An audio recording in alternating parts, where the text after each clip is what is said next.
Buonasera e ben ritrovati con il TG Flash di New Sicilia, di seguito i titoli più importanti del pomeriggio. In apertura il referendum sulla riforma della giustizia. Ad avere la meglio è il no con cui gli italiani, con poco meno del 54%, hanno bocciato la proposta del governo Meloni a fronte di un 46% di voti favorevoli. Sicilia, ultima regione d'Italia per affluenza.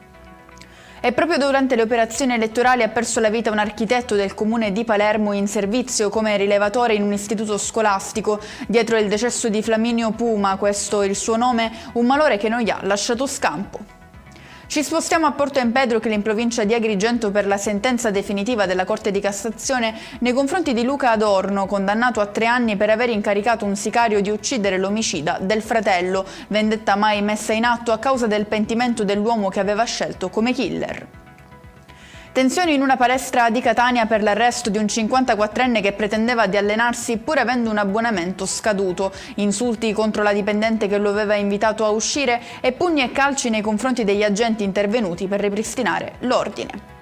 Chiudiamo con il meteo. La Sicilia continua a essere contesa tra nuvole e rovesci che neanche domani saranno disposti a fare un passo indietro, soprattutto sul litorale meridionale. Nessuno stato di allerta comunque dalla Protezione Civile. E con questo è tutto, prossimo appuntamento domani alle 13:30. Grazie per averci seguito, buon proseguimento di serata.